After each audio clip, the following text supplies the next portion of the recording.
Hi, my name's Daniel C, CEO of Space Makers and author of Raising Tech Healthy Humans. And so welcome back to this next video on how to raise tech healthy humans in the digital age. A number of years ago, I went to a cafe with a friend for lunch and I ordered pho soup. Now, I'm half Chinese. I really enjoy Asian food. And if you're not aware of what pho soup is, it's a beautiful Vietnamese dish. You make pho stock by boiling beef bones for hours and hours and hours after they've been roasted. And then when you have this stock, you end up putting in raw slices of beef with aromatic spices and basil and bean sprouts. It's just beautiful and it smells and tastes delicious. But anyway, my food came, and when I looked at the soup, it looked beautifully presented. It looked like a pho soup, but I smelt it and it just didn't quite smell right. And so I kind of moved things around with my chopsticks and I had a taste and it didn't quite taste right, and I realized that there was no beef in my pho soup. So I called the waitress and said, "Oh, excuse me, there's no beef in my pho soup." And she said, "Oh no, this is a vegan restaurant and this is a vegetarian pho soup." And I said, "Oh, what's it made of then?" And she said, "Mushroom stock."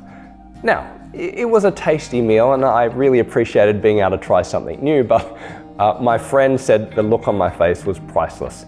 And we laughed afterwards that rather than a pho soup, I'd been given a substitute pho, or a pho soup.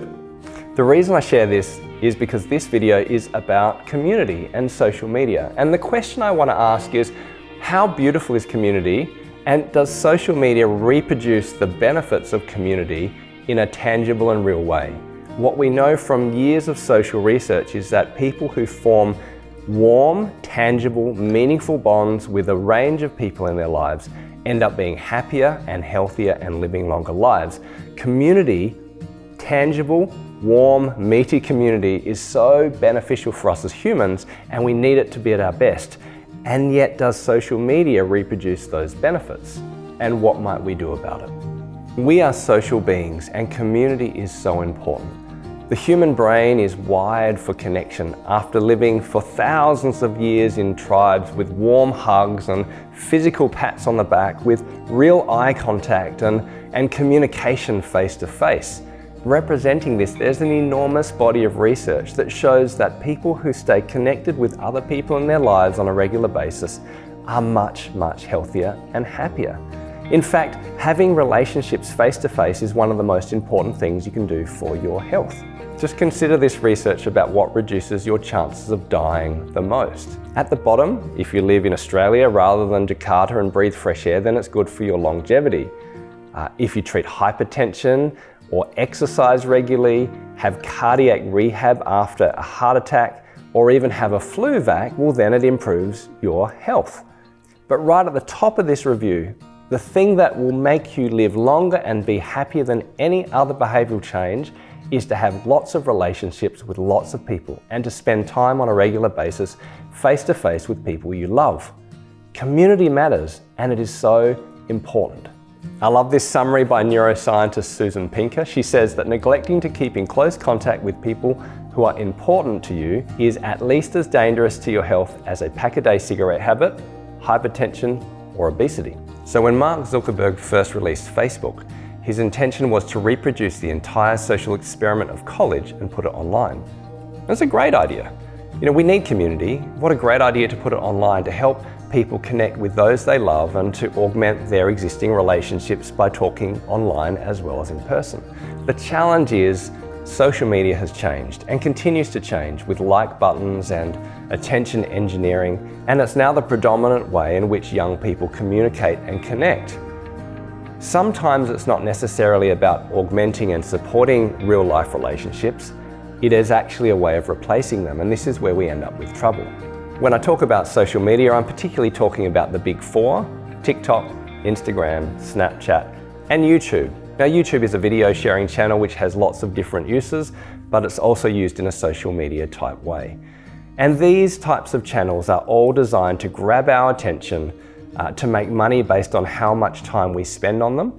And the challenge is the research is showing that it is leading to an epidemic of mental health problems in young people. And this is where there's concern. According to the US Surgeon General, who put out an advisory paper in 2023, 40% of preteens are using social media before they reach the minimum age of 13 years old.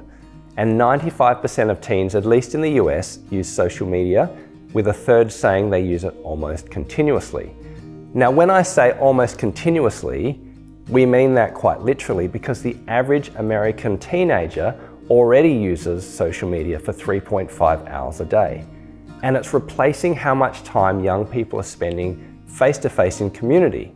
It's not augmenting community, it's replacing their time with loved ones and friends and family, and it seems to be having an impact on their mental health. According to social researcher Jonathan Haidt, who's citing multiple studies in the research, girls who use social media heavily are about 2 or 3 times more likely to say they are depressed than girls who use it lightly or not at all.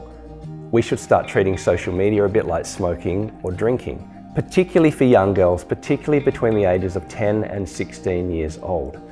Use of more than 3 hours of social media tends to be linked with high levels of anxiety, loneliness, self-harm, and depression, and unfortunately higher rates of suicide as well. So these are terrible statistics, and we see this in young people. Their mental health is far worse than a generation ago, and it seems to be directly linked with the uptake of social media and continuous use of the internet through phones. So my advice is this: if you have a child who's not yet a teenager, well then it's legitimate and healthy to say no or not yet to social media, particularly because for all 4 apps they need to be 13 or older in order to begin. There's a campaign called Wait Until 8, which I quite like, which is to encourage parents to wait until year 8 or until kids are 13 years old to give them access to phones or social media, and to wait even later if it's possible. And when children do access social media, particularly for girls, particularly before they're 16 years old, then to put significant limits on how much time they spend online and how many social media platforms that they're able to use on a daily basis. I do love what Socrates wrote in 470 BC. He said, "The children now love luxury. They have bad manners, contempt for authority. They show disrespect for elders and love chatter in place of exercise. They contradict their parents, chatter before company, gobble up dainties at the table, cross their legs and tyrannize their teachers." I always laugh at this because kids weren't exercising in 470 BC. But that said, there is something that's different that is going on when you have a generation of kids who are anxious, fearful, lonely and depressed. And it's linked increasingly through the research with their use of social media. This causes us to need to pause and to slow down until our kids are old enough to use these highly addictive apps in a healthy way. We need to take pause when the Surgeon General of the US says there are ample indicators that social media can have a profound risk of harm to the mental health and well-being of children and adolescents.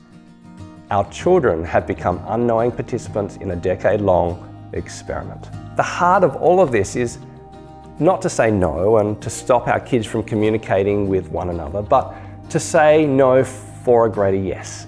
And the greater yes is community. Encourage your children to hang out with other kids in person. Create moments where your kids can eat real meals and go bushwalking and climb trees and ride bikes, where they can hang out with many different people in many different contexts, some online, but some offline, in order to give them the rich, textured experience of life that makes us human and makes us healthier and makes us happier. Social media will be part of that equation, but don't replace social media for the real deal. I want you to pause and think about what I've said for a moment. What does it mean to you? And have a discussion in your group.